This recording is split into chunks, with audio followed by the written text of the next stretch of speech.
Welcome to Flyover Conservative Podcast with David and Stacey Whited, where we break down current events and examine culture through the lens of conservative Christian values.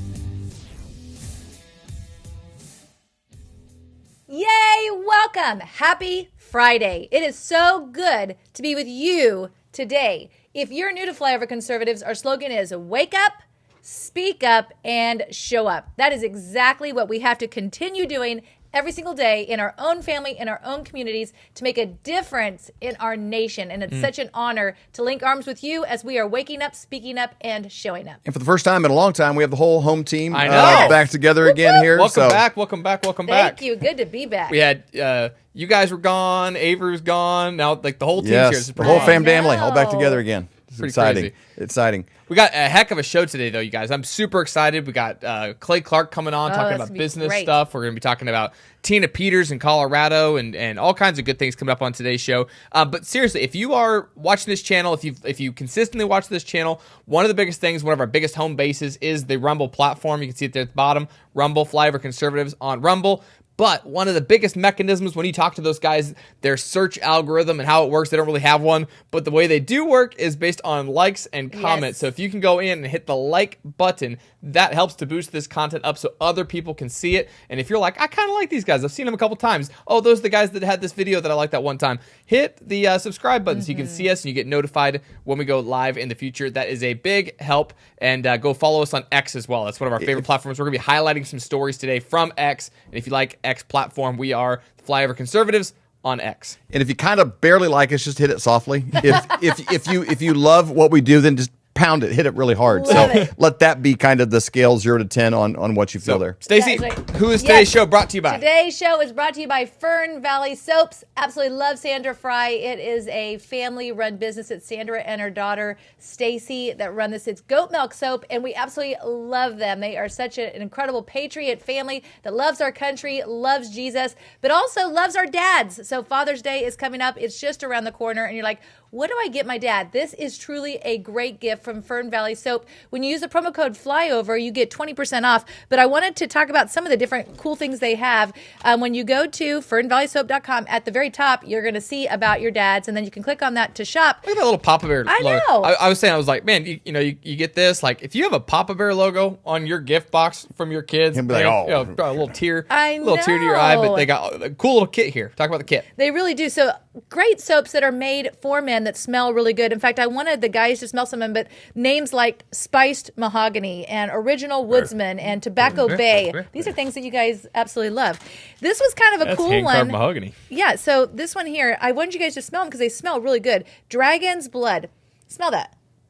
Dragon's Blood? That sounds kind of manly. I like it. Let's see. Yeah. Let's see. Yes, that smells quite masculine. Yeah. If I smelled that, I'd be like, that's a man smell right there. How about like Original Woodsman? Oh. Smell that. Doesn't that smell It good? smells better than an original woodsman would probably have smelled. Oh, man. That's like a clean, fresh smell. Yeah. I like it. That's good. If you picture original woodsman, it would smell more like sweat And and BO. what a real, like a flannel. hairy, Yeah. like Hairy. Travis Kelce's back or something. Yes, You know? it would smell like the Big Yeti. That is terrible. And then I wanted to also do Humbug because I saw that in the deal too. Smell that. It's like anti-Christmas. Yeah. It's like But- the opposite of pine. It smells so good. Well, nice. for Yeah. years at Christmas time, we would give in stockings to all the guys in our tribe the Duke Cannon soaps, and they had kind of clever things on there about manliness. Yep. But they had a scent that was good in a category that's kind of been dominated by women.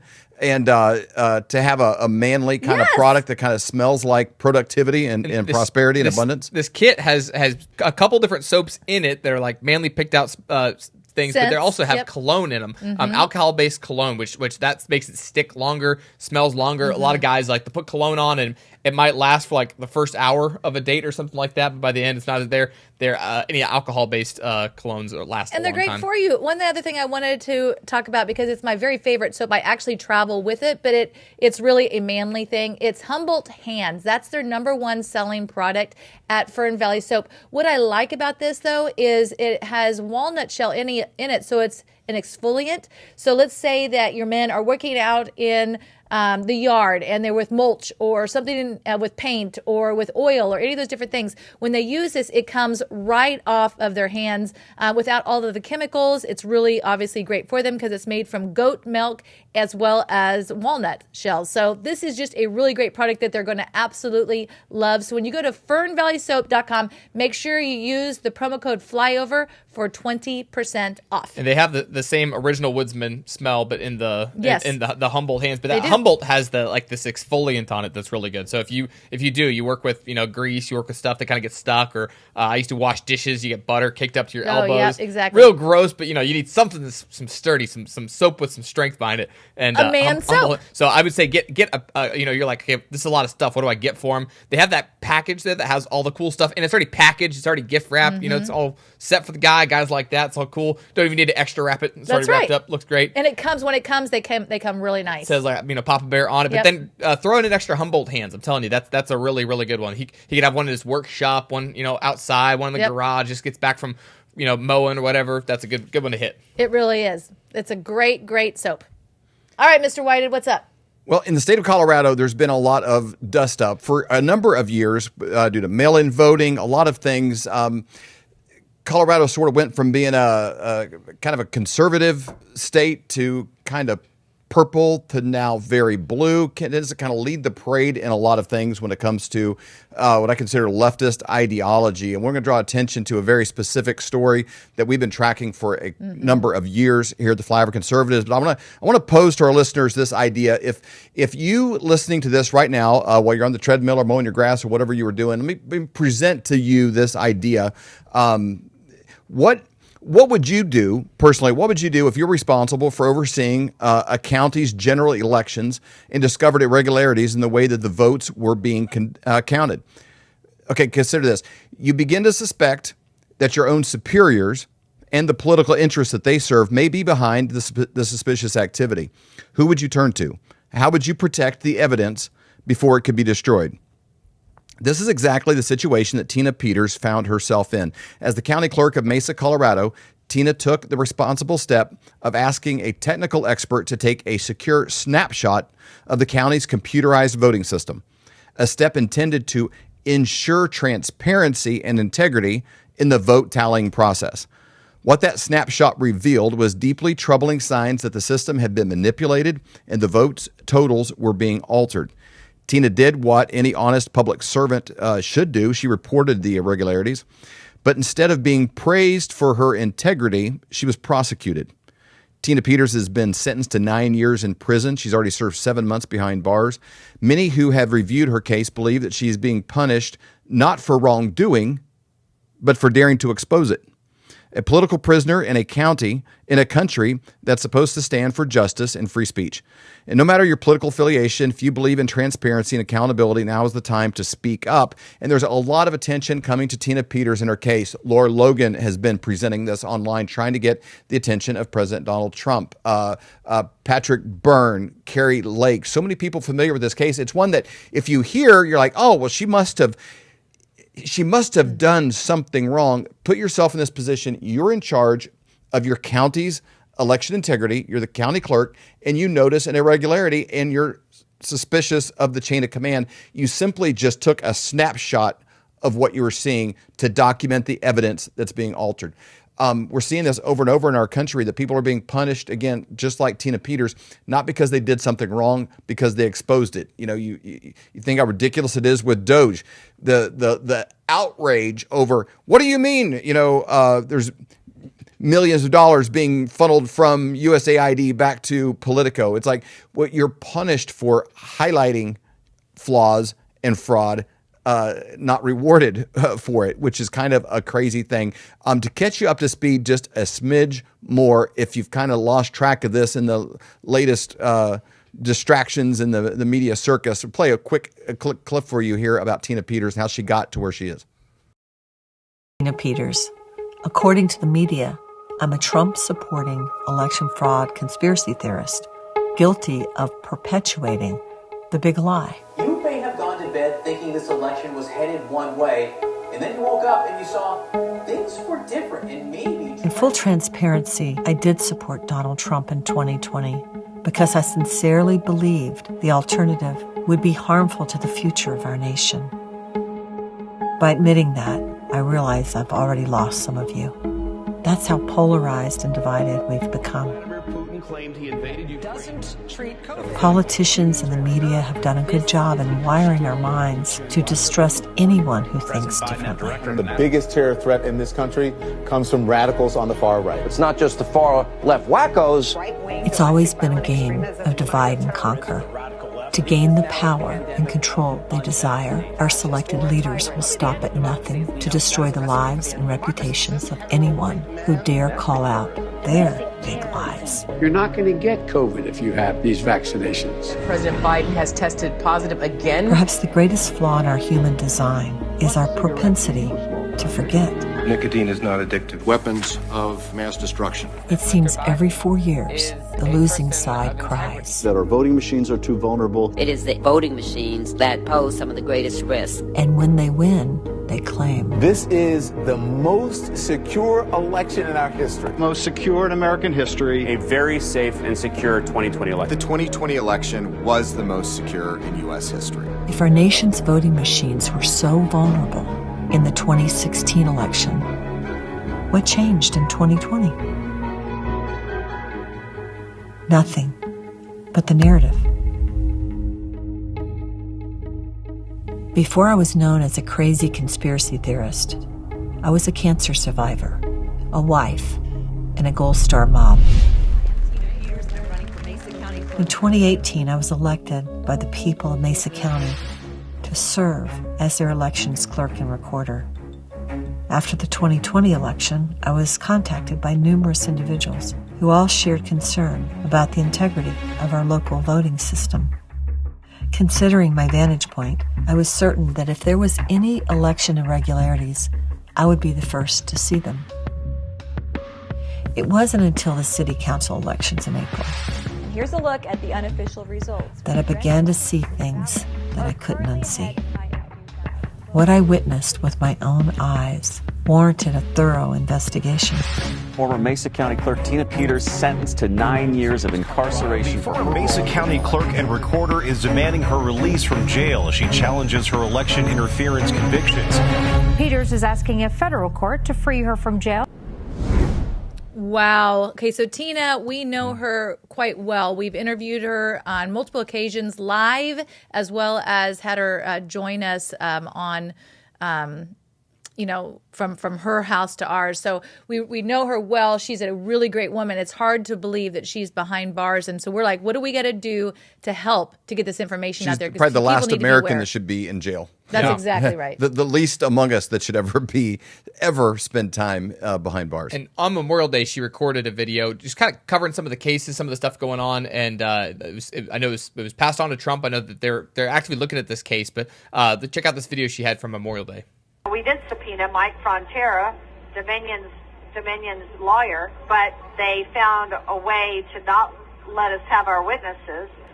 What Jenna did, though, that since at least June, those BIOS passwords, 670 of them, from 63 counties out of the 64 counties in Colorado, have been on the public website for the Secretary of State, which means they were out there for anybody to grab.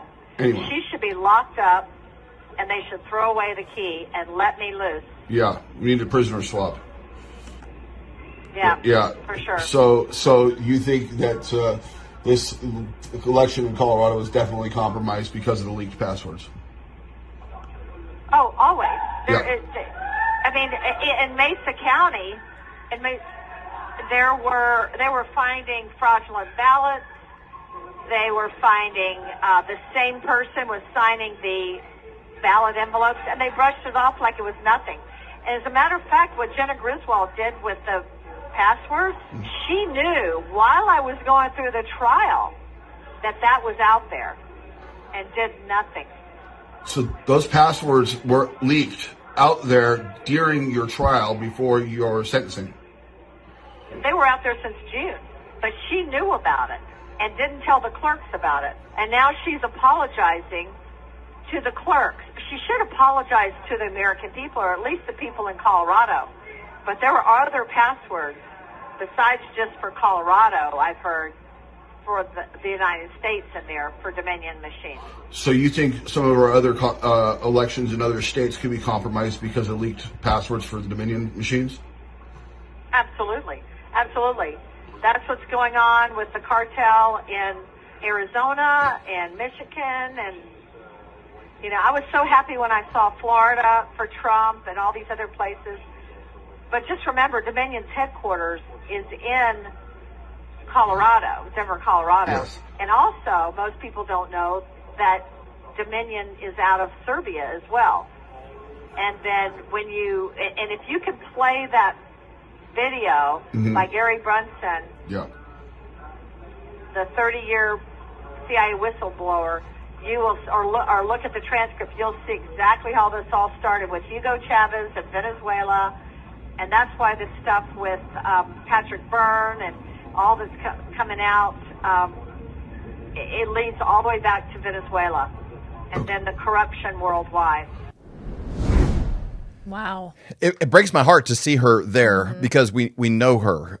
We've talked to her on the phone. We've called her and prayed with her during stages of this process, and she's gone through a tremendous amount. She mentioned a Gold Star mom. Her son was a Navy SEAL, lost in combat. Just really the best among us. And to see what's happened to her is really a black eye as a part of American history, to be honest with you. You said earlier, if you lived in Colorado, this is something you did. Like that was kind of the setup there. You're reading the blurb there about her. I mean, truly, like if you like she did her job, like that she did her job to the best of her abilities, and literally like her even creating the backup is what officially they got her for.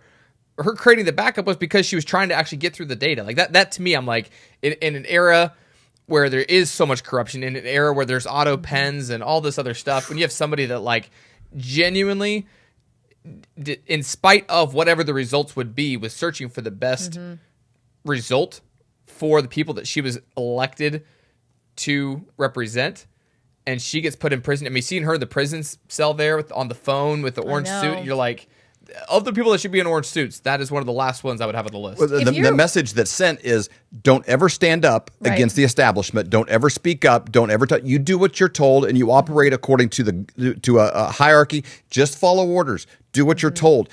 If you ever get out of line, you're going to pay. That's the message that's sent. That's the message that's being sent by her being there. If you want to be kind of reminded of the story, there is a really great documentary that came out called Selection Code. We're going to be playing it tonight on the Flyover Conservative channel on Rumble. So if you would like to, refresh your memory on that, you can see it tonight. Selection Code. That was put out by Sparrow Pictures. That's Joy and Matt Thayer. They were the directors of it. I know that Mike Lindell was a part of helping to make that come to fruition. So it's just a really great documentary. Highly encourage it. Selection Code. You can watch that tonight on the Flyover Conservative show. And as well, if you're, feeling inspired or pissed off like we are, if you're feeling a lot of heavy emotions and want to know something you can do with it, you can donate to the Tina Peters cause. You can go to givesendgo.com/Tina Peters, TINAPETERS, givesendgo.com/Tina Peters. You can just even go to GiveSendGo, type in Tina, it pops up. She's the top one there. Yep. But they have the selection code trailer on there. But there's lots of options there when you get there. But you can donate here and give money. I mean, even as of 12 minutes ago, people are still donating. This is an active place because this is where dollars come to support the fight. When you're hearing that story and you're like, man, that's a story that should not have happened. Your dollars can help fix that. You can also, from there, you can give, you can share, and you can also commit to praying for Tina Peters. I highly recommend all of those things. Yep. For sure. Prayer is powerful. It is. It's impossible to pray and for something not to happen. I'd love to see. I mean, the Bible, especially the New Testament, is full of prison cells, which is pretty interesting. Yes. A lot. I'd like to see what the redemptive back-end story of this would look like. You always say, every time we get on with someone, we're going to Clay on in just a second. Clay has been attacked by the deep state. He's been in and out of lawsuits and all this stuff. Every time we get on with him, Mom's like, we're just claiming, sevenfold return on what the devil's trying to take from you. I can't imagine what the return on Tina Peters, what the devil's taking from her would be. and would love to see what the sevenfold's going to be. I agree. Her time, money, talent, treasure, all of that has been under attack. You guys, we thank you for partnering with us in this. That hey, it is our level of resistance that causes leadership to take notice and pay attention. Hopefully, an outcry from you will help do the same. We will be right back after this. Have you ever found yourself without thawed meat for dinner? FlyoverMeat.com is made from the entire cow, not just the leftover pieces for hamburger. It's the steak, the filet, it's every single part of the cow, freeze-dried and can be rehydrated in 5 to 10 minutes, so it's ready anytime you are. You can use it in chili. That's my very favorite. You can use it in tacos. You can have your Taco Tuesday. You can put it in stew and casseroles. You can even make regular hamburgers out of it. It's lightweight, easy to transport. You can take it camping, on trips, travel, anytime, anywhere you want to go. It's ready to go. So go to flyovermeat.com. Make sure you use your promo code FLYOVER for your discount.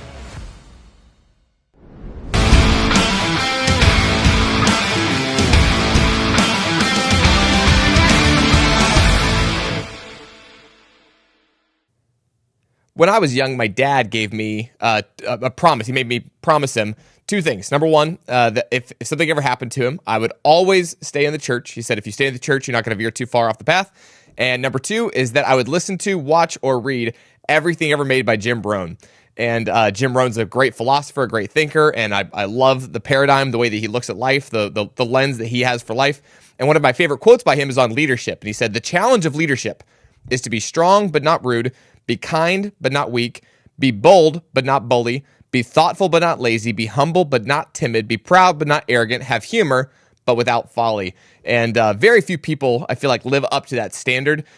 Today's guest, I think, really does. He's an incredible leader. He's led a movement called the 𝗓𝗓𝗓𝗔𝗓 over the last few years. Most of us have heard him on the show from that perspective, but also in a prior life and in the current life, he is an incredible entrepreneur. He's written a book called How to Build a Successful Business, and I'm talking about none other than the author of this book, Mr. Clay Clark. Thank you, Colton, for lowering your standards yet again. And for anybody out there who's thinking about why should I watch this show, on today's show, Colton, we're going to teach everybody out there how they can increase their income by 8 times. 8 times. That's the goal. 8 times, which is more than 7, less than 10. You say, well, how come you're not going to teach us how to increase our revenue by 50 times? Well, we have a case study, a video I sent over to you, Colton. This is a guy who is an accountant. This is a certified professional accountant who reached out to me about 10 years ago. And we helped the guy grow his business by 8 times over a period of about 5 years, and we helped him to then grow it. Anyway, long story short, when we finished working on his project, we grew his accounting firm to doing $24 million a year of revenue. We helped him buy his dream house, his mansion. We helped him hire his sons. We helped him rebrand his business and take it from a small-time accounting firm into a big-time, massive success. We helped him then go regional. We helped him then change the way the business was organized. It's called 𝗧𝗢𝗓𝗔𝗓𝗢𝗔.com. 𝗧𝗢𝗓𝗔𝗓𝗢𝗔.com. When he came into my life, he was a small-town accountant. We helped him write 2 books. We helped him build the workflows. We helped him scale a team. We helped him improve his branding, his marketing. He's a real person. And what I'm saying doesn't seem believable, so I thought maybe if we could, Colton, if we could play the little video clip. Yeah. And then break it down. Let's do it. I was looking to learn how to take my business, like they've said today, from being very successful to being systematic. I've got a very successful practice in 3 different cities, make good money. Just want to take it to the next level with systems and processes to where I can drive my cars more.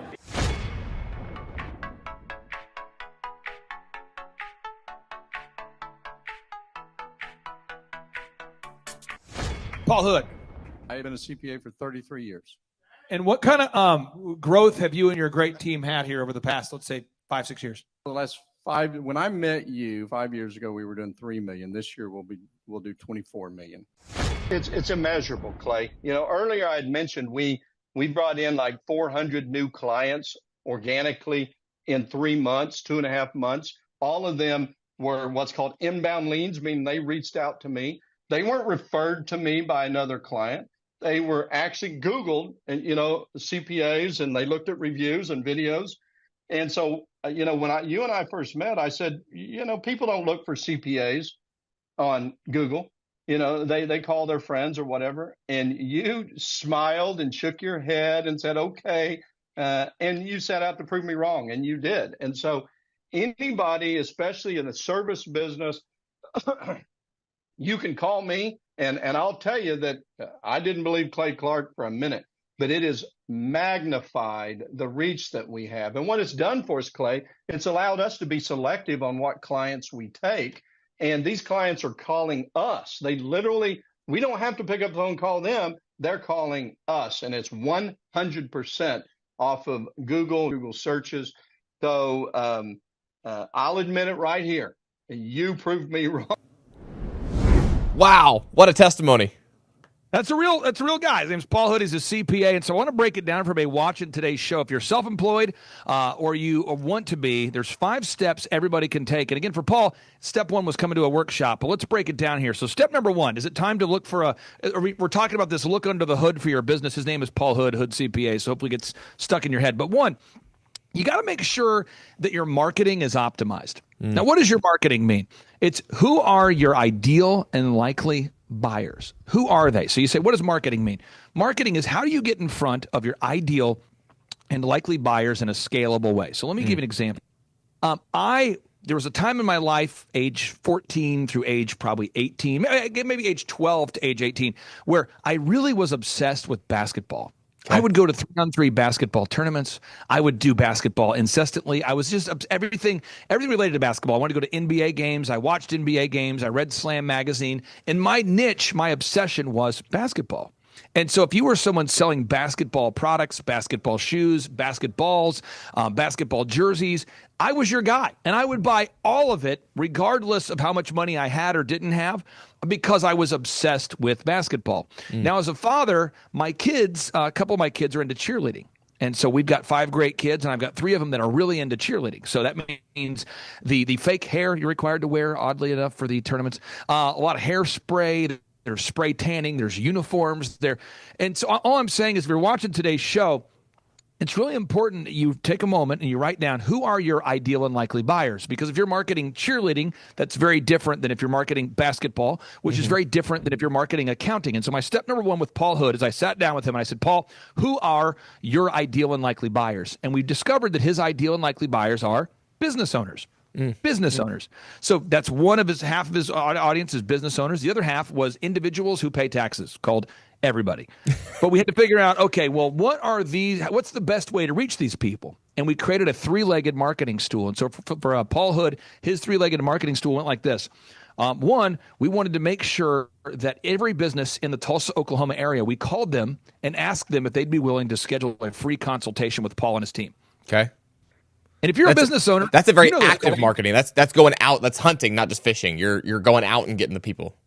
You know this, Colton. I mean, because you pay taxes. If somebody called you and said, hey, I'm an accountant, and I know you already have an accounting firm. I'll pay you $50 to sit down with you. I promise it won't take more than a half hour.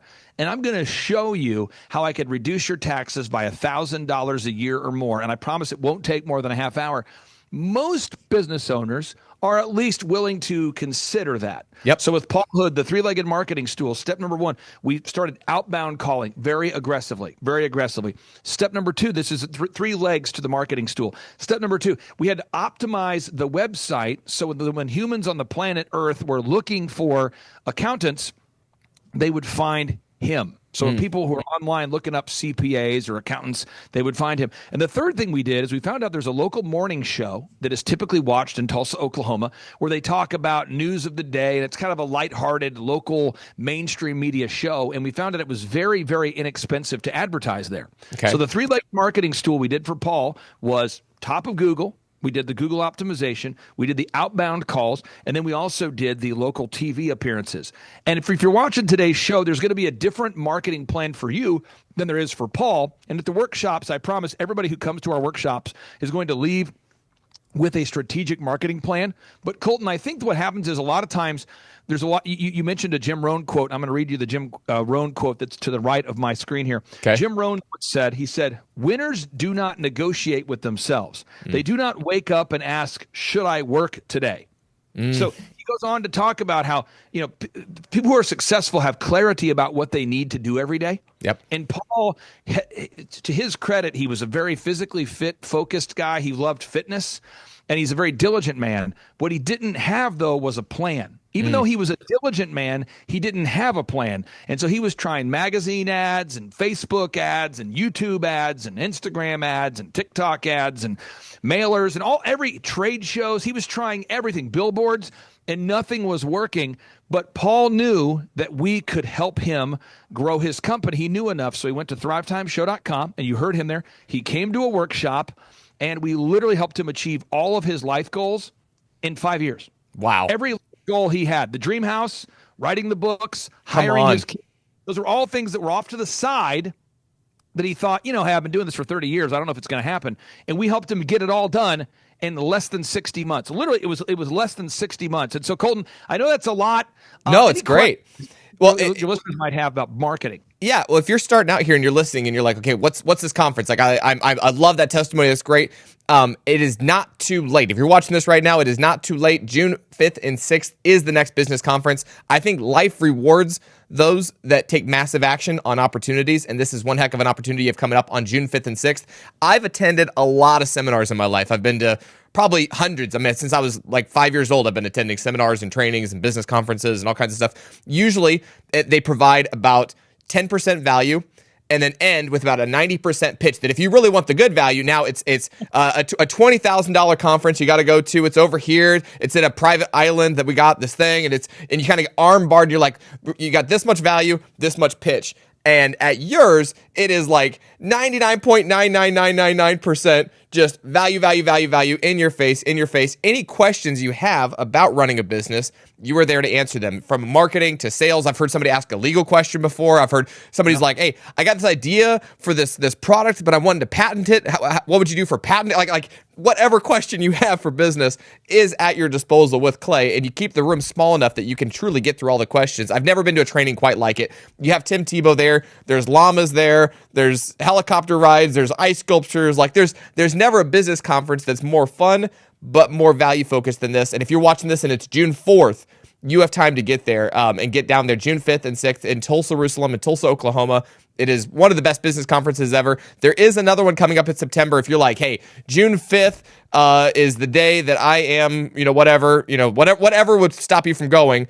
September, he has another one coming up, the 25th and 26th. But I'm telling you, it is not too late for this June 5th and 6th conference. This is going to be, it's one of the best business conferences I've ever been to in my life. I have paid thousands of dollars to attend a business conference because I knew that 10% value they were going to give me was still worth it. But I'm telling you, this is 100% value focused, and it's one of the best business conferences I've ever been to in my life. Piling on to your rant, by the way, before I started organizing my own conferences, I was about 24 years old. And to your point, I had gone to all the workshops. I had paid, thousands and thousands of dollars because I knew if I could get one thing, I would go to these things. And I kept going and I kept seeing exactly what you had seen. And I thought to myself, as more and more people kept asking me if they could pick my brain and people kept wanting to hire me to speak to their organizations, I thought, what I'm going to do? I'm going to organize my own workshop.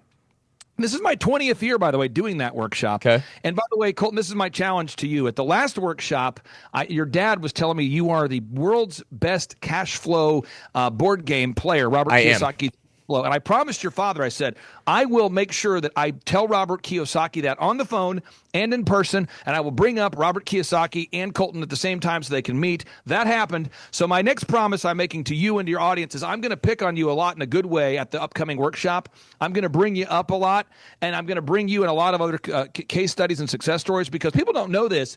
You help produce this show. You're also a personality on the show. It very much is a business. So I'm going to pick on you a lot at the workshop. So that's my promise. I will bring you up a lot. We're going to have a lot of fun. Step number 2, if you're looking under the hood, if you want to grow your company, get unstuck. Sales. And I'm going to fire this off 90 miles an hour. Someone might have to watch this segment in slow motion. But here's the deal. Paul Hood. I love Paul Hood. Great guy. This is not a backhanded compliment. He was a very diligent person. He just didn't have the systems. And so I said, Paul, do you have sales scripts? He said no. Okay. Paul, do you record calls for quality assurance? He said no. Paul, do you have a sales training process to train new people how to sell? No. Do you have a one sheet where you offer all your products and services? No. Do you have a standardized pricing model? No. Do you have a recurring revenue model? No. Do you have a process to scale the education that you teach so that way clients can get their answers within 24 hours? No. Do you have pre-written emails? No. Do you have pre-written any type of sales documentation? No. How about the decor of, this is real. When people come to your accounting practices, and maybe your producer can look it up on the screen there, but when they go to your Hood CPA location in Claremore, your Hood CPA location in Tulsa, are you intentional about the sights, the sounds, the smells? He goes, no. And I said, okay, well, we're going to fix all that. So we actually did the interior design for the company. I'm talking about the bricks. It's like a brick. It kind of looks like it feels like a spaghetti warehouse now inside the locations. Okay. We put refurbished vehicles in the lobby. We came up with the idea of a look under the hood. I helped him write the books. We rebranded. And I'm telling you, if you're watching this show, everybody watching this show right now, if you are watching this show and you have the mental capacity and the tenacity needed to go to thrivetimeshow.com, we can help you. And I remember the first time I talked to Paul said to me, how much does it cost to come to your workshop? And I said, it's $250 or whatever you can afford. And he's like, how do you make any money with that? I said, I don't. How I make money is I get a small percentage of the growth of my clients in most cases. So most of my clients I work with, we charge them a flat rate, and Colton, you know that, $1,700 a month, and then a small percentage of the growth. Now, some clients can't afford $1,700, so we might do a scholarship. Some clients are in an industry where it's illegal to share commissions, so we don't. But I'm just telling you, Paul was going, why do you do this? Like, you personally onboard every client yourself? Why? Mm-hmm. I go, brother, I love it. And the way I used to love basketball, I love this. And the way that somebody out there watching today's show loves movies, I love this. So if you want to team up with somebody that's going to help you get unstuck, I'm telling you, go to thrivetimeshow.com. Now, step number 3, a look under the hood, Colton. You got to human resources. Okay. You got to have a human resources checkup from the neck up. And I know this, and you know this, and your listeners probably know this subconsciously. But you can't make the dream work if you can't make the team work. What am I saying? Your customers will fire you if you don't fire the bad employees. And your customers will hire someone else if you don't hire the good employees. Let me try that again. Everybody watching today's show, your customers will fire you if you don't fire the bad employees. And they will hire somebody else if you don't hire good people. And most people, in Paul's case, they don't have a hiring system. So I remember with Paul, I said, Paul, do you have a recruitment process? No. Do you have an onboarding process? No. Do you have a handbook? No. Do you have a mission statement? No. Do you have a process with which you recruit talent? No. Do you have a way in which you maintain rapport with your employees? No. Do you have a merit-based pay program? No. Do you have a career path? No. Do you have merit-based pay? No. Do you have any kind of org chart? No. And nobody does. Yeah. Nobody. If you're watching this show, nobody has it, Colton. Nobody It's very rare that people have it. And then even like the hiring process, because it's like, okay, I got to go through and sift this stuff out. And then you shared a story one time, and I don't want to butcher the details, so maybe I'll just kind of set it back to you here. But you had this story of a person that was running a business, and you guys went in and did a quality check afterwards, and you talked to people that did business with them, and then you went and did business with them, and there was one person that was in charge of like customer relationships, and this person should never have relationships with human. Like, they were like, this terrible person. I've experienced that. There's a doctor I've worked with that I love the person. The doctor is like the best person ever, but they have the person that you're supposed to meet with afterwards that's supposed to like handle the transaction, that makes you feel like, you know, a tiny little person that like kind of belittles you. They're not nice. They're hard to work with. And I'm like, this doctor's got to be losing millions of dollars just because of the person they send you to afterwards. I have so many, because with every client, by the way, I mean, literally when I say the word every client I ever work with, when I work with an existing company, that story you just shared is kind of the microcosm of what happens. And I'll give you a funny story that'll get stuck in the minds of your listeners. And I apologize that this part, it's not funny for the person this happened to, but it's funny for me because it's enough time has passed. Okay. So it might be shocking. I was working with a client who's a surgeon, and I said to the client, do you mind if we call your patients after the service from a quality control perspective to verify they're happy? And he says to me, yeah, I mean, I don't have a problem with that. I mean, well, I kind of have a problem with it. So he said, well, let me just send you a spreadsheet of their first names only and their phone numbers, and that way we're not violating any HIPAA stuff, and we'll set it up. But let me just highlight on the list who not to call. So I get this list, and I get it back, and I look, and it's probably 2/3 of it is red. I go, what does the red mean? He says, don't call them. I go, okay, so these are people that are not happy. He's like, yes. I said, so just to be clear, you know that 2/3 of your previous patients are not happy. So yeah, absolutely. I said, so why aren't they happy? He's like, well, you know, a lot of times when you bring somebody in, they're unhappy with the billing process afterwards.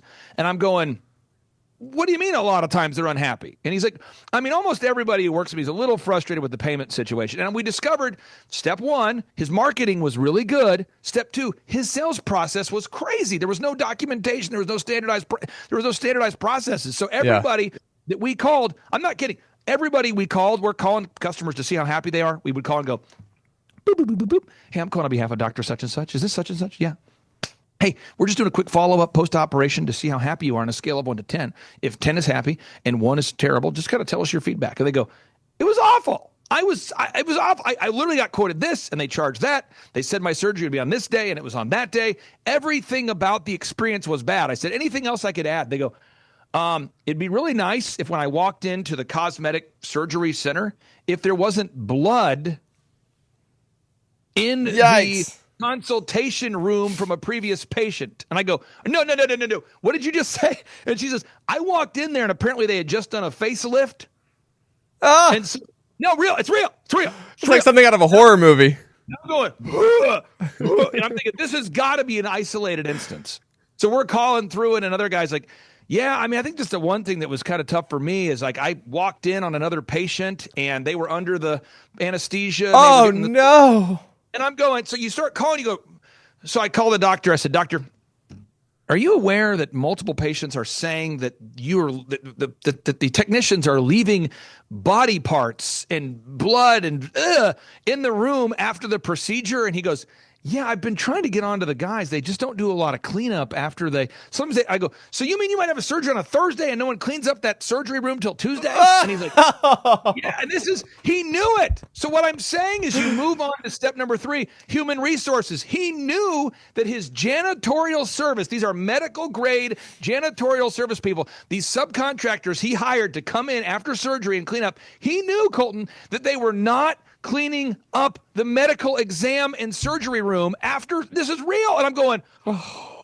So I'm just telling you that you can't just say, I want to fix my marketing. Right. You can't just fix my sales. You can't just fix human resources. It's all of it. Step number 4, you got to have systems. Yep. It's a system. Well, a system would be something that is designed to produce a predictable result. So I'm going to brag on the Flyover Conservative show. You guys always send a link to the show. You say, here's the link to the show. Here's the time of the show. So when I'm on your show, I know when the show, what time I'm going to be on your show. You know when I'm going to be on your show. Yep. You send a link. I'm not sitting there saying, oh, geez, I wonder if they're going to send a link. And you're not thinking, oh, geez, I wonder if he'll be on today's show. And I'm not thinking, oh, man, I wonder what I'm going to say. And you're not thinking, oh, man, I wonder if this guy has any preparation that went into the show. Right. It's a system. And so most people don't think in a systematic way. We think in terms of a isolated, pattern-free, constant, variable way. So if you're there watching today's show, I want to celebrate a client. There's a client we work with that does metal roofs. And he went from a dysfunctional metal roof company. I won't mention the name of his company. He calls it dysfunctional. He's come to our conferences and hopped on the mic and said, hey, my name is such and such. I ran a dysfunctional roofing company. And now he's a multi-millionaire that never actually works on roofs. But when I first met him, he was up on the roof every time. He was out there installing the roofs. He was working in the hot sun every day, all day. He'd been doing so for 20 years, but there's no systems. Yep. And now he has systems in place so he can wear a polo shirt or a white collar. He can work in his office, have a good time. Yep. And because he had one of his children developed almost a critical illness, an illness that was really debilitating, he called me up and he said, Clay, I would not have been able to have gone to the medical exams with my child if it wasn't for the systems. He's like, but now I've spent almost the entire year at the hospital caring for my kid, and a praise report, the kid's doing well now. But this is something where someone had to go with their kid for multiple treatments, and he was able to go every day for a year to ongoing medical treatments because he no longer had to work in the business. But before, he didn't have any systems. And so the guys would show up on the job. They would often forget tools. They would often underquote customers. They would often forget things. They would often have quality lapses. They would often forget to call before they dug, those kind of things.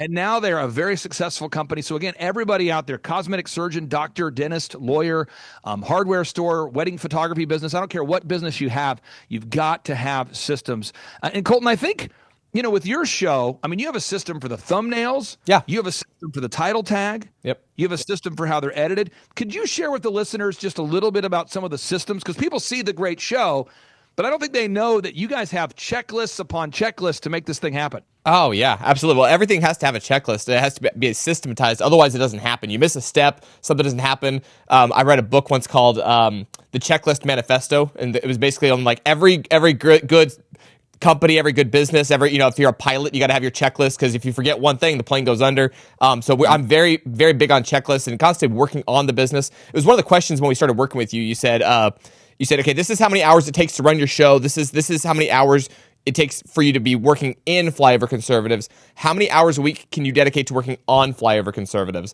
And you were talking about working on systems, working on marketing, working on these 5 things that you're going through today.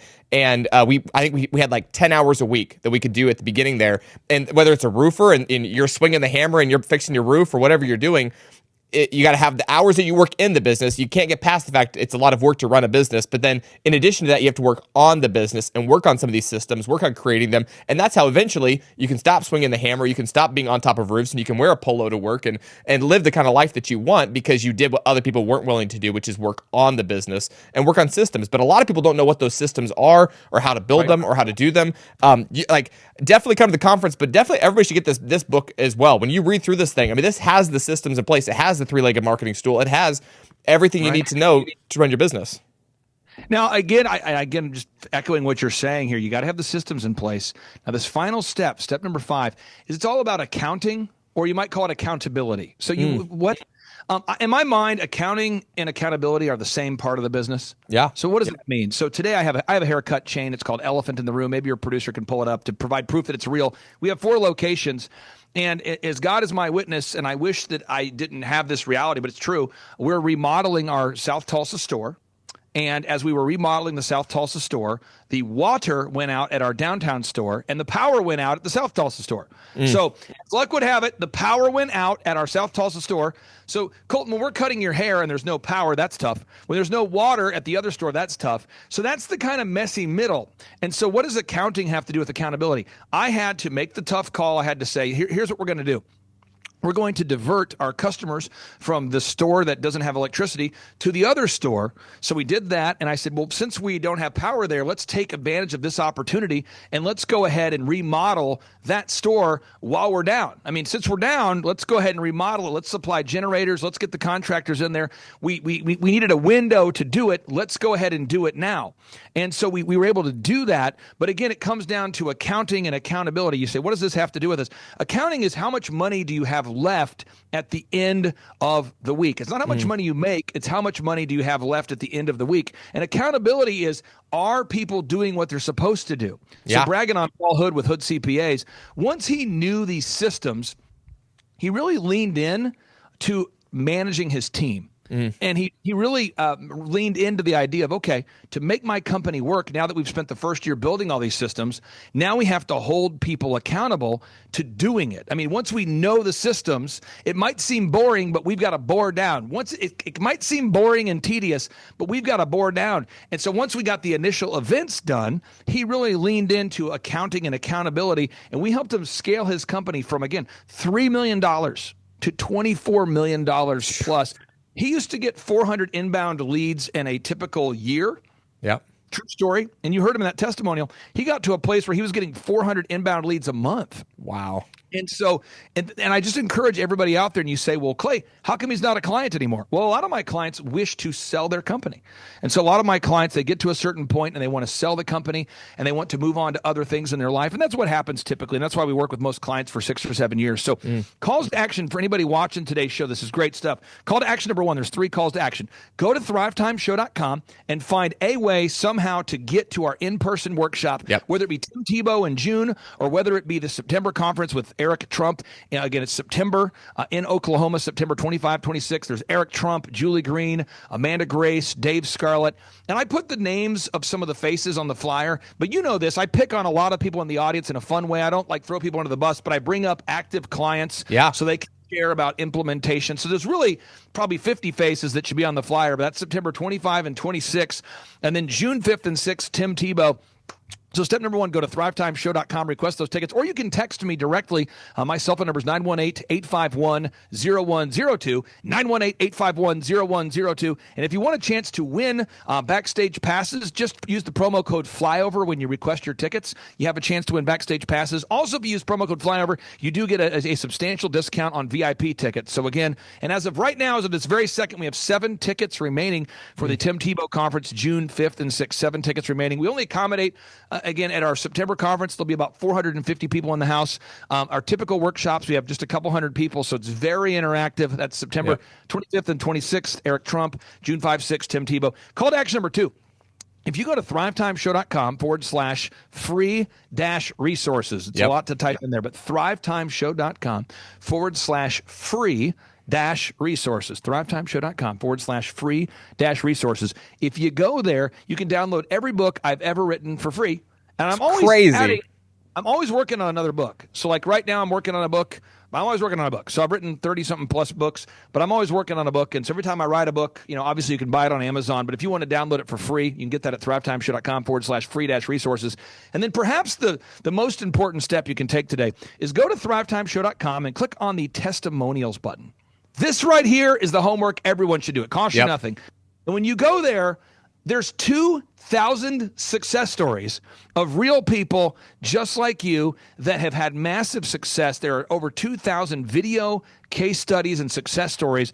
I would challenge everybody out there to watch at least 2 of them, because I'm not kidding. 95% of my clients, Colton, tell me, they say, Clay, I've listened to your show for years, and for whatever reason, I thought success was for other people. I didn't think it was me. I didn't think I could afford it. I guess I didn't understand that your scholarship packages actually allow us to meet any budget. I didn't know you will meet any budget. I didn't know you had scholarships. I guess you had said that, but I didn't understand it. And then once they reach out, they always go, I don't know why I didn't do that sooner. And in the case of Paul Hood, he was able to buy his dream home, build his dream home, a mansion, by the way. You saw that. He was able to buy his dream luxury cars. He was able to employ his kids. He was able to write 2 books. He was able to scale a company from a small accounting firm to $24 million, and he did all of it in less than 5 years. So I'm asking, if you're watching today's show, what is it costing you to not go to thrivetimeshow.com right now and take action? Colton, a lot of information.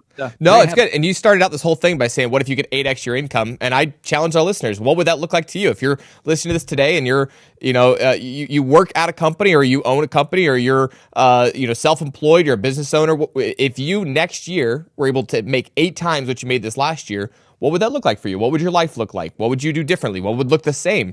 What would your world look like if you were able to 8x your income? And I'll say this personally, I've been able to do that by working with you. I have 8x'd our income personally by working with you over the last few years. So thankful for you. So thankful for what you've been able to provide to me and my family, the coaching and the accountability, the account of our ability and what we're able to do, and the training and the systems and the processes, and just the weekly coaching that we get from you guys is the best I've ever seen. Again, decades of being at business conferences, I've never seen anything quite like getting to work with Clay Clark. So go to thrivetimeshow.com. There's unlimited resources for those that are willing to do the work. And so thankful for you, Clay. Guys, we will see you in Tulsa, Jerusalem coming up soon. Hey, Flyover family, come join us. We're going to be there with Clay Clark and an amazing group of individuals that have made such a difference in so many people's lives. Do you want to increase your production in a job? Do you want to make more sales? Do you want to own your own business? Do you want to have breakthroughs financially? The key to that is knowledge. Clay Clark is anointed to help people in business. We've watched him over the last couple of years, and we've been blown away. He's part owner of over 160 businesses, $2.4 billion in sales. So before politics and the Great Reset came into Clay's life, he had the #1 rated Apple podcast. And he interviewed people like Anthony Robbins, Seth Godin, the top authors, the top business minds in the world. At this specific event, there was an interesting cast of characters that come from gangs to American Idol. They're there to share what they've done and their breakthroughs and what their story is. And then Clay lays his map of business success, calls the path for every person to follow. So you may be sitting there thinking, okay, I get it. What do I have to do? Go to thrivetimeshow.com. When you get there, the tickets are $250 or whatever you can afford. Yes, you got that right.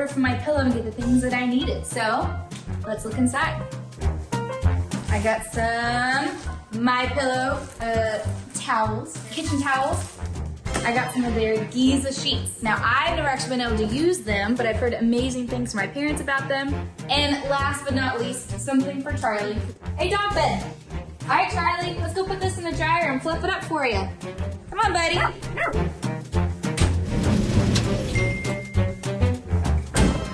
Nice and warm and fluffy. Perfect for my little guy. Come here, Charlie.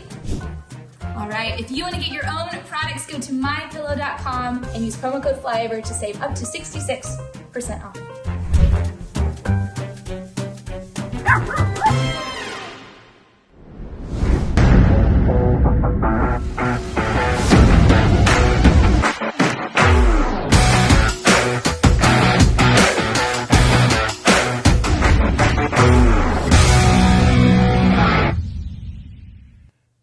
Crazy things going on in the global markets, tariffs coming back, tariffs going back in, tariffs backing off. There's erratic movement in everything from crypto to the dollar to silver, gold, lots of things going on beyond my comprehension. So we have with us today the author of the book, Thriving in the Economic Tsunami, a guy with not one, but 2 PhDs, Dr. Kirk Elliott. Yeah!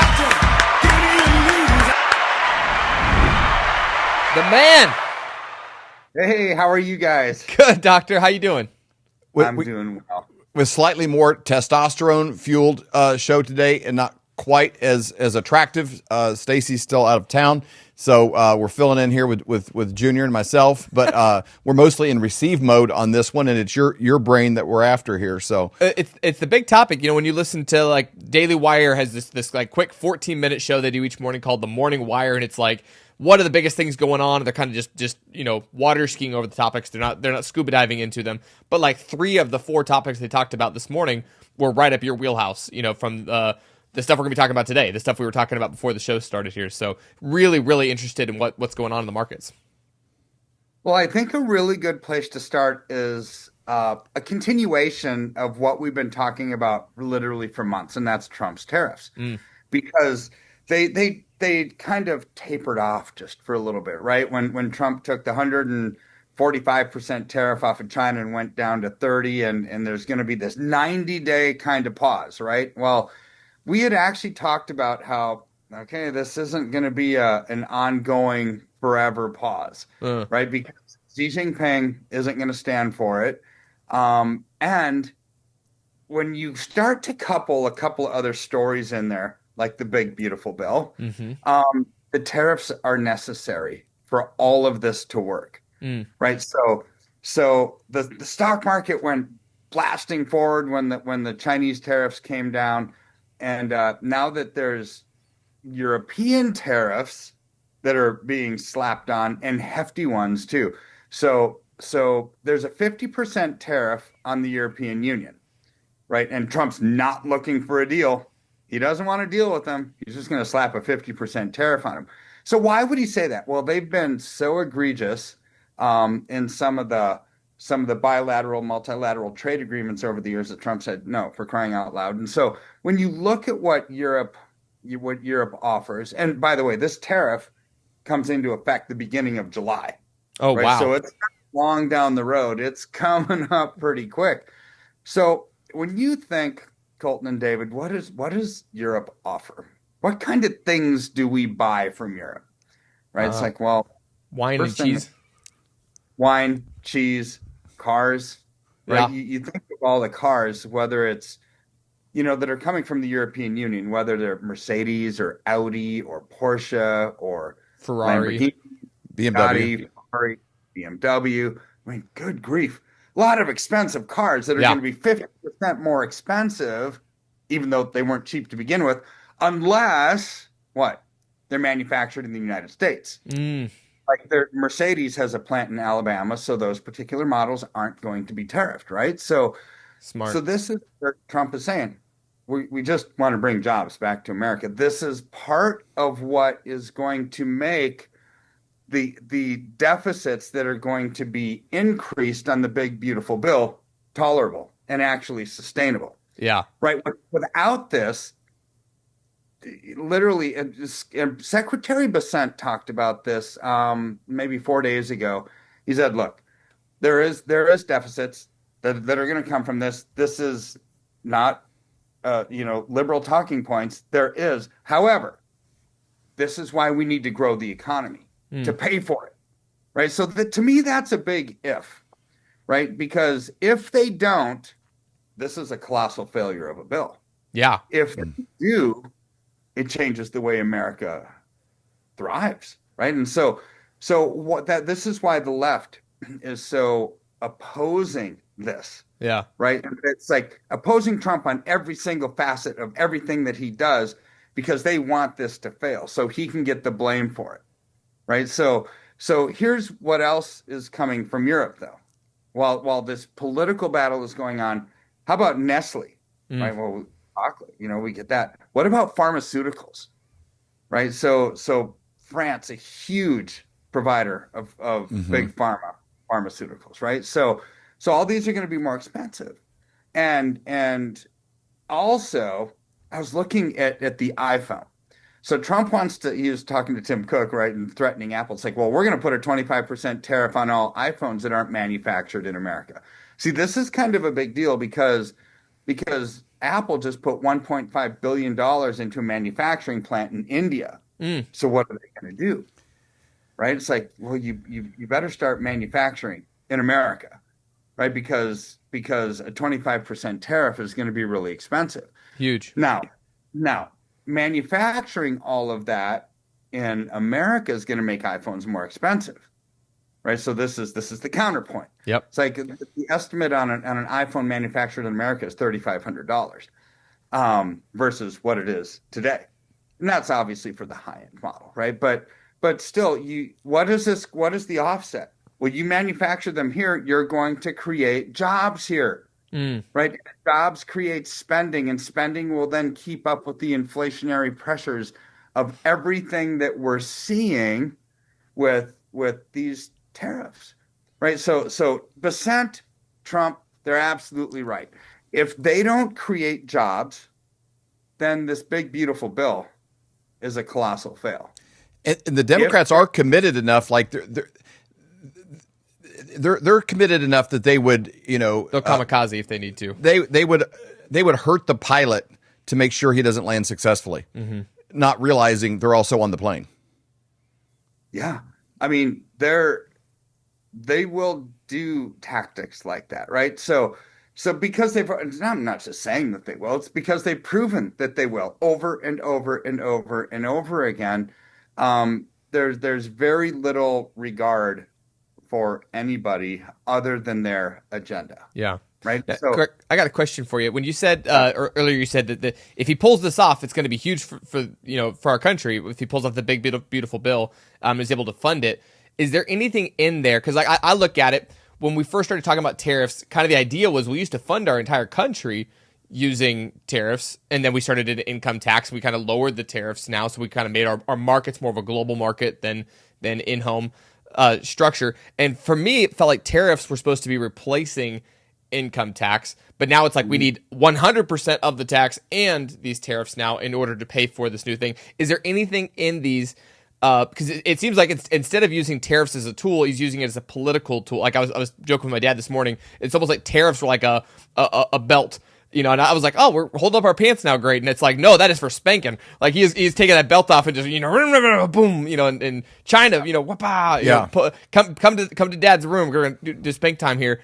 And it seems like that's what it's been used for more now. Is there something in the bill, though, that seems like it could bring income into the country in a way that would allow the deficit to get smaller in the future? Or is it more funding of, like, what is it that's exciting about this bill to you? So number one is a lot of whenever we're at a point right now, which 𝗬𝗓𝗢𝗓𝗢𝗢, who basically created the Laffer curve, says when you increase taxes, you generate more government revenue while people still have disposable and discretionary income. Like, let's say you have a bunch of money in your wallet, taxes are going up, sales taxes are going up, income taxes are going up. You still have money left at the end of the month. What are you going to do? You're still going to spend. Right? So that the tax increases don't really impact you all that much because you have enough money, right? So you get to this point of critical mass, though, where when people are living hand to mouth and you keep increasing taxes, people have to curtail their spending. Now that's going to be damaging to the economy, and that's where increasing taxes reduces government revenue, right? So this is where Trump is saying, look, we need to lower taxes. If we're going to ever stimulate the economy, we need to lower taxes. So, some proposals on the table are getting rid of taxes for everybody who makes less than $200,000 a year. But offset that with maybe increasing taxes on the ultra wealthy. It's like, okay, this is not necessarily a good thing. Now, maybe not a good social thing to say, right? Because it's very divisive. It's like the rich versus the poor. But here's what happens when you increase taxes on the ultra wealthy. Those ultra wealthy take their businesses overseas. So that's the trade-off. And it's like, where do you find this balance? But here's where the other stuff in this bill, when you create jobs, when you get rid of some of the regulations that are kind of causing the jobs to not be there, you're cutting expenses. You're cutting a lot of expenses. It's like, well, if you're cutting so many expenses, why is the deficit going up? Because this bill adds $5 trillion, by between now and 2035. That's what I was looking at. Like, with all the Doge stuff, like, I feel like we've been cutting. It's almost like we go over a budget, and I'm like, man, we cut out Starbucks this month. We cut out this. We cut out that. We cut out this, and then our credit card bill is even higher next month. Like, why is the credit card bill even higher after we got all these cuts? And are the Republicans doing what they need to do to codify these cuts? Because, when they find these things, like we're even giving money to the Taliban, and they find all these things in Doge, but the Republicans don't seem to be like jumping on this to make these cuts permanent and actually make them effective. We're not really seeing the benefit of it. It's more like exposing all the holes in your budget, but you're not really stopping the spending. They're not. I mean, this is part of the problem, right? I don't think that enough is being done. I think in theory, this bill has the potential to be amazing because it identifies a lot of the social issues that are plaguing our land, right? It identifies the border. It helps to create jobs and lower taxes. But why is the deficit going up, right? When you've got Doge, that's just like you said, is doing all the stuff. Well, to me, the big thing is the interest rates, because when you're going to have to create money to fund some of these things, interest rates on the debt, interest rates go up, the debt service goes up astronomically, right? So a lot of this is actually debt, interest rates on the debt. Well over $1 trillion, actually well over $1 trillion of that $5 trillion is interest on the debt. Right. Yikes. So here's where Trump and Powell are going at it, because Powell wants to raise interest rates. Right. And he has to kind of raise interest rates now because Moody's downgraded our credit. Yeah. Right. So it's like a junk bond. The worse the credit rating, the higher the reward for the investors in it. You have to raise rates on a junkier issue. Well, now that they downgraded, this just plays into the politicalness of what's going on. See, now this gives fuel to Jerome Powell saying, I can't lower rates like what Trump wants me to do, which if you lower rates, it lowers the debt service on our debt. These deficits aren't so much. It stimulates the economy. That growth in the economy will help pay for the deficits, as Secretary 𝗬𝗢𝗢𝗡𝗢 said. But here's where this becomes so political, because this should have been done on the last administration. It should have been done on the administration before. I'm talking about the credit downgrade. But it wasn't. It's done right now. So if Trump were to get his way, in my opinion, I think he's a very smart guy. I think there's things in this that he's seeing down the road that if he can grow the economy and he's allowed to grow the economy, it will pay for these deficits. If he can't, well, then it's actually quite terrible, right? And he's going to get the blame for it. And this is where this battle between the rhinos and the Democrats against Trump are actually very problematic, right? But they're not going to get the blame for it. Trump's going to get the blame for it. So what happens with higher interest rates, right? It's not just the debt service on the debt that needs to be paid off. It's all of our debt, right? It's what we're seeing in Japan right now. The Japan bond market is falling off a cliff. Yeah. And we have to ask ourselves why. And it's real simple. It's because of rising interest rates. See, in Japan, you've had negative interest rates for a long time. The Japanese yen carry trade, you people could borrow yen at cheap to less than cheap, right? And take that money and invest it in other countries and actually grow their economy. So the Japanese economy was funding global growth. Well, now that the inflation in Japan has gotten so much, you have to start raising rates in Japan. So what is behind their bond collapse? It's the Japanese insurance industry, right? So they're dumping bonds like it's yesterday's trash because rates are going up. Now, here's why this is a very distinctive part about bonds, is interest rates go up, the value of bonds comes down. Okay. As interest rates go down, the value of bonds goes up. So if you hold bonds and you need to sell them down the road, you want lower interest rates because the value of the bond is going to be higher. So what's the nature of the insurance industry?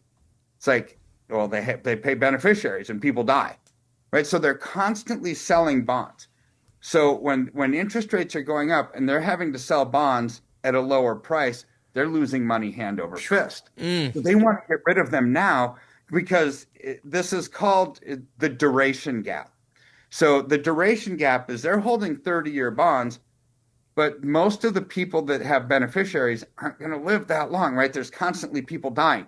So the duration gap is simply we need to start selling now before interest rates go higher so we don't incur any more losses because we have to keep paying beneficiaries. Wow. It's the insurance industry in Japan that's causing this. And okay, note to self, if it's happening there, it's going to happen here. Yeah. So what will be the ripple effect? A lot of the commentary I've seen, they're saying there's like a domino effect. It'll go, Japan, then Europe, and then the United States, but it'll sweep through everybody. We're might be the, a couple of dominoes down the road, but this will be a very rapid fall once they, It's like a run on toilet paper when they have COVID. It's kind of like, it's always there. It's always selling. All of a sudden, everybody goes and moves on it. It'll be a very quick sweep. Is that what you see as well? Well, yeah. And so imagine here in America, who's allocated into bonds? Pension funds, government pensions, state pensions, insurance companies, right? So if you start raising rates, which Powell is going to do, he already said he's probably going to raise rates at the next FOMC meeting, even though Trump says, no, we've got to lower them. Said, I can't. I have to raise them because of the credit downgrade. And so Trump is ultimately going to win in the long run because raising interest rates will kill our bond market. What we're seeing in Japan, it will do the same thing here. Now imagine all these pension holders and all these states that are the baby boomers are retiring. Yeah. So they're drawing benefits. These pensions are going to have to start selling bonds. They do not want interest rates to go up. A lot of times people think, oh, interest rates go up. This is great. We're going to get greater interest income, right? However, when you're the holder of that bond, you don't really necessarily care about the interest rate. You care about what is it going to be when you need to sell it because you know that you have to sell it down the road to fund redemptions. This is what pensions and insurance companies all over are having to deal with in a rising interest rate environment. This is why in the late 70s, a lot of insurance companies went under, right? Because they had to sell to fund redemptions. And that's June 17th and 18th is the next FOMC meeting. So that's coming up here pretty quick. And that doesn't necessarily mean that's going to happen, but that's his intention. His intention is to raise interest rates. And you're saying the chain reaction that we're seeing in Japan is that by raising interest rates in the current political environment, that caused a massive drop in their treasury bonds. The treasury bonds in America are where a lot of people's retirement and pensions are held up in. And so if that same chain reaction happens here, I'm just trying to play this out, make sure I summarize correctly and I'm not missing anything. Is that kind of what you're saying? If you can help us understand it, I know our listeners can get it. Yeah. Talk like a third grader here. Now, it's not going to happen overnight, right? Okay. Because we're already, let's say we're at 4% interest, right? And it goes up a quarter. So we go from 4 to 4.25. In Japan, you had negative to zero interest rates. So any kind of an increase is like, oh my word, what kind of an increase is anything from zero? It's not 100%, it's not 1,000%. It's like, it's nothing. You can't divide by zero. Indefinite, yeah. Yeah, so here, the percentage of growth isn't going to have the same impact.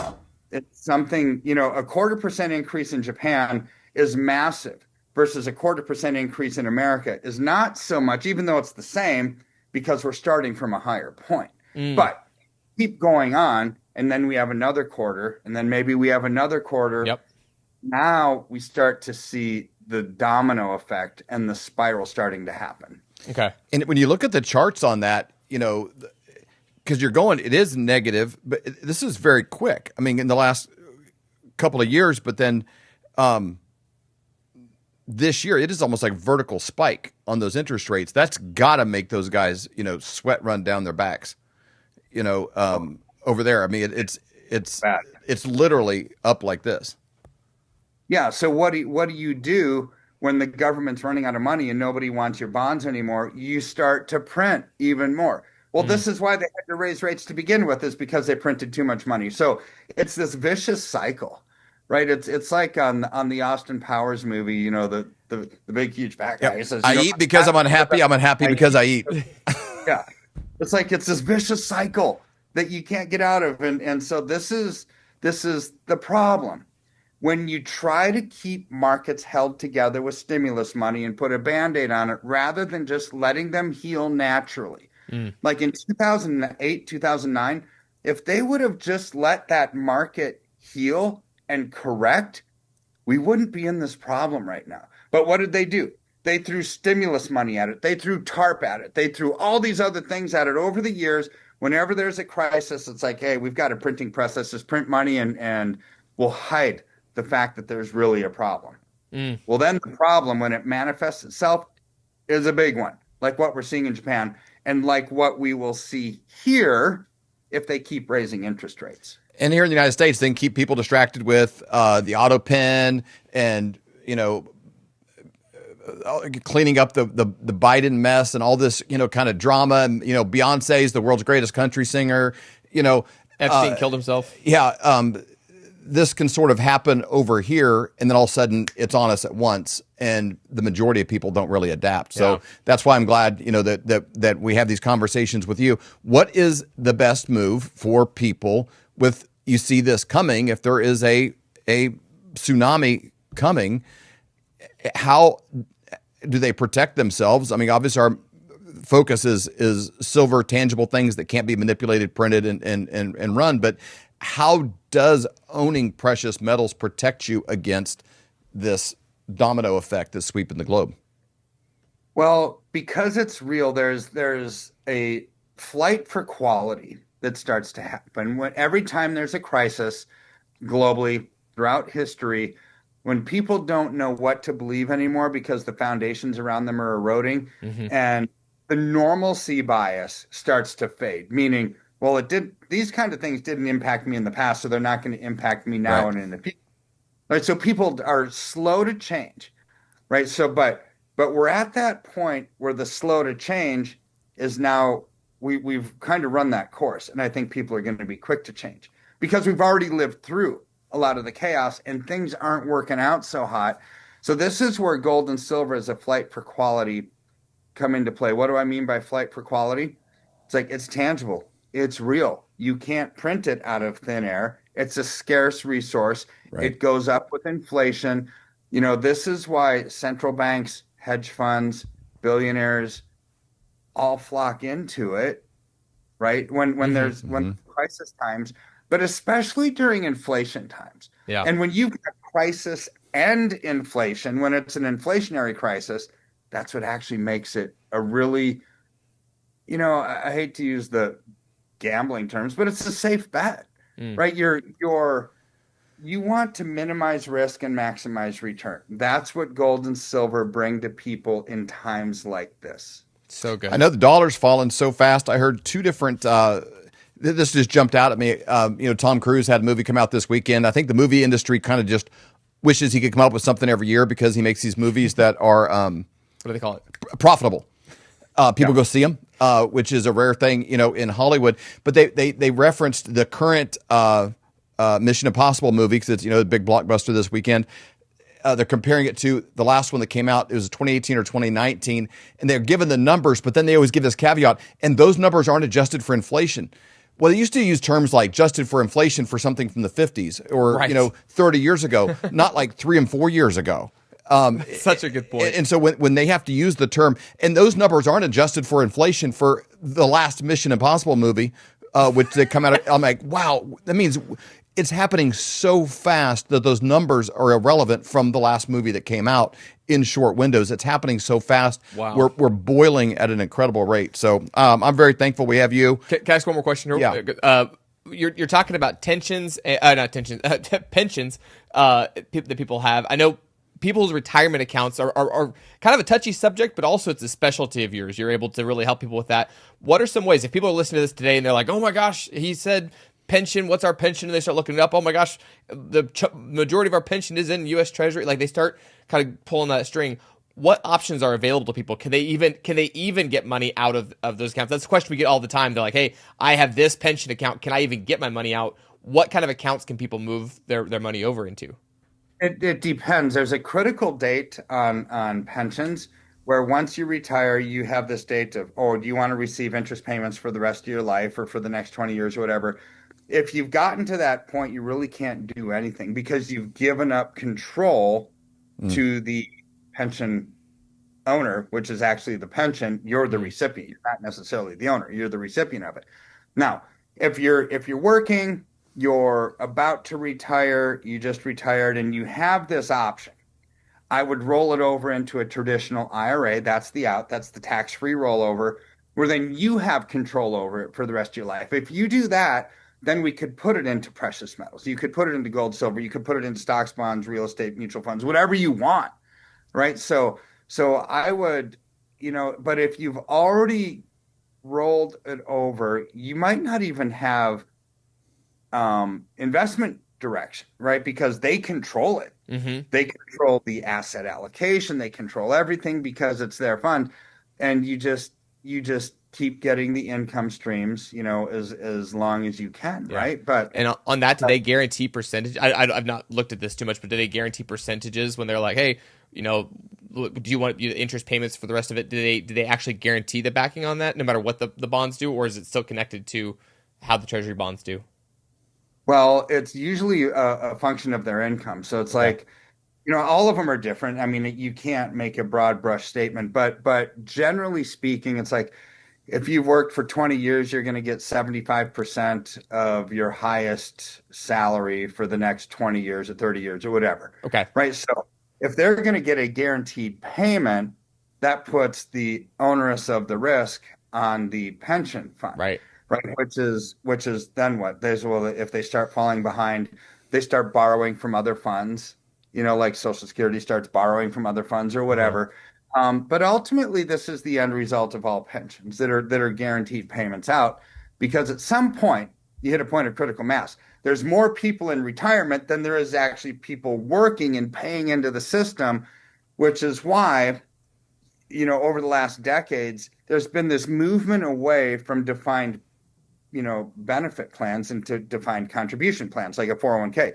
You're going to give $400 a month into your 401k. It is what it is. It's going to be market driven versus we're going to pay you a defined benefit when you retire that's going to be static, and it's up to us to grow it and figure it out. Well, Well, when you have more people in retirement than people paying into the system, that will ultimately fail, right? So, but there's a lot of old school companies like state pensions, federal pensions, a lot of old big blue chip companies that still have pensions, right, rather than 401ks, and this ultimately is a problem. Got it. Wow. Well, Dr. Kirk, thank you for your time. Thank you for all that you do. Always being available for our listeners. Your team is amazing and walking them through this process, all of their options. Flyover family, you can go to flyovergold.com and schedule an appointment, schedule a consultation to find out what your options are. Like you said, these pensions, these kind of plans are all very specific to the individual. If you have any kind of questions on IRAs, money, what your options are available. You hear about this all the time. Patrick Bet-David, Ben Shapiro, all these people are talking about this move of what they're personally doing, going from fiat currency and what's happening in that world to a tangible physical asset. Find out what your options are and make sure that you're with someone that you can trust, not just on the initial phone call, but if you want to then get out of it, how does that work? What commissions are charged when you sell? All of these kind of things you want to be aware of going in. Dr. Kirk, known him for over 25 years, great friend, and that's who we've been working with. He also has one of the best minds when it comes to this space as well, with 2 PhDs. You also get a free copy of this book he's made available, Thriving in the Economic Tsunami. You can download it, be reading it today. Just go to flyovergold.com, enter your information, and it's downloadable and available in a PDF for you immediately. And information in there that everybody needs that's timeless wisdom that I think even Dave Ramsey would like and appreciate. Oh, yeah. Dave would be, oh, man. He'd be all fired up. His voice would quiver a little bit with the information in this book. Dr. Kirk, thank you for your time. We appreciate it so much. Everyone is talking about this. The one thing that's very important part of my portfolio all these years is gold. As gold hit all-time highs already this year. And get a free info kit on gold today. It's called silver. Gold coin. And though we are thrilled that everyone is talking about investing in precious metals, a lot of these 1-800 numbers will make you feel like just another transaction. That's why it's crucial to work with a person, not a faceless institution, when it comes to your finances. You deserve to be treated like family, not just another number. Dr. Kirk Elliott, who we've known for over 25 years, he doesn't just sell gold and silver. He offers trust, care, and a personal touch that an impersonal institution could never match. So when it comes to securing your financial future, don't just call a company, call a person. Call Dr. Kirk Elliott at 720-605-3900 or visit flyovergold.com to learn more. Knowledge. Hello, we are Stacy and David Whited with Flyover Conservatives. David and I have been married for almost 32 years. It'll be 32 years in March. We have known each other since we were 14 years old, and we've worked together full-time for over 30 years. And, marriage is an interesting thing. So I came from a family that was good at a lot of things. They were good at sports. There was no alcoholics, no drug addiction. There was like a lot of really good things, good Christian people, terrible at marriage. Where do you find answers on this? Because everywhere you look, they teach you how to read. They teach you things at school. They didn't teach how to have successful relationships. They didn't teach us how to resolve conflicts without losing your cool. They didn't teach us how to manage a home and a family in a way that's conducive to having peace and abundance and prosperity emotionally as you go through your day. We didn't start out with a prosperous relationship, a place of abundance. We started out by hitting each other with oars, like we were rowing a boat, but instead of rowing together, we were hitting each other with the oar. In fact, one time I came at David with scissors. That is how bad it was. We ended up getting a personality profile test where they were going through, and I think it was like 8 hours that we took to take this test. By a police interrogator, and this course could actually hold up in court. It took almost a whole day to take it. It did. And the next day he met with us and he said, "You guys are the worst combination I've ever seen for being married." He goes, "I'm surprised you guys haven't killed each other." And I'm like, "Well, I tried." It actually helped a lot of things make sense. You're like, hey, we are ill-equipped to be successful in this area. And it's interesting because when you watch movies, you see Hallmark, when you see happy couples, you think, oh, well, they're just naturally that way. Oh, it just worked out. Or oh, that's just the meant to be. Oh, they're soulmates. All these kind of things.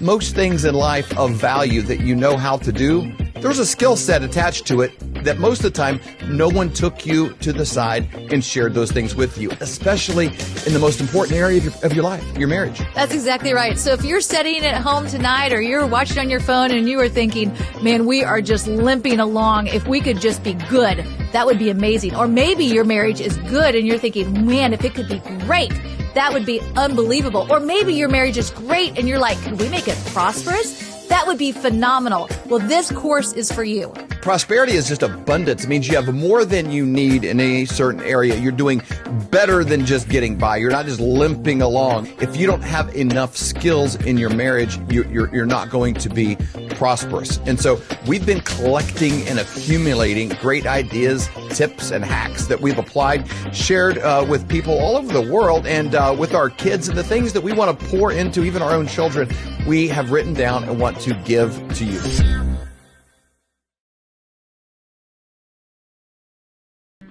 Imagine the church as a big ship. It was in 2020 we put up our sail of destiny. It went up, and the church as a whole was getting ready to sail out into tomorrow. It was like he had opened the heavens. We were going forward into destiny.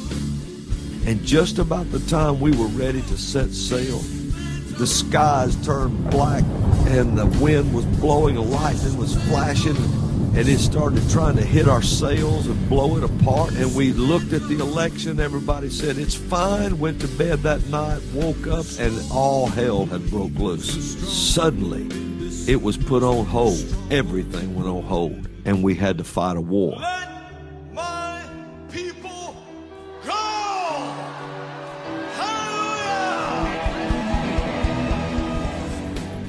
Every city has a voice. Hollywood is the film industry. New York is financial industries. Nashville, Tennessee is the sound. It's the sound of the nations. Well, when the war ended in November 5th, 2024, the Lord spoke to me, and he said, go back the way you came. He said, go back to the opera and pick up the sail of destiny where it was stopped, and now sail on out into the destiny. So we're going back to the Grand Ole Opry in July the 3rd to redeem the time. And from that point, the dismantling tour begins, and we're going to head out into a brand new tomorrow. And this time, we're on this side of the page, so we have a chance to pick up where we left off. So it's going to be a day to be remembered. I want to encourage everybody, come, get our feet on the sound of America, and let's prophesy to the world. On this side of the page, things are going to be different. On this side of the page, things are going to be grand.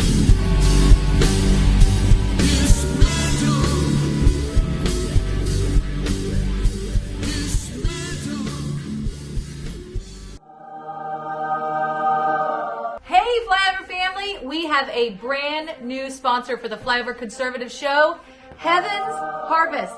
So exciting. We've been really excited about this partnership because for about 2 years now, our level of awareness has increased on things that can go wrong in the world. Not just the big major stuff, but ice storms in Texas and things that, you don't plan on. And I guess a level of personal responsibility of like, hey, we have people that we care for that depend on us. And so we've been tiptoeing into it, but it's overwhelming. It's like, what do I do next? And so we've made little steps in that process, but we've been asking everyone we know, everyone we respect in this space, hey, who's a good supplier of things? Who has food that you would actually eat if you had to, that without eating styrofoam that you'd be gagging down if you lost a bet? Like real actual food that if you put it away for storage, that when it came time to do it would be palatable, as well as heirloom seeds. A lot of the seeds nowadays, you plant them, they're not, you can't reproduce with them. They've been genetically modified and really messed up. So we've been asking people we really respect. Somebody we get a lot of advice from personally, and we've made a lot of small moves in our life from, is Seth Holhouse with Man in America. And we kind of went off of his lead as well as some others. And so we are super excited about this partnership because they're willing to give a massive discount to the Flyover family. That's exactly right. When you go to heavensharvest.com and you use promo code Flyover, you get 10% off. What a great deal. We are so thankful and excited about this partnership.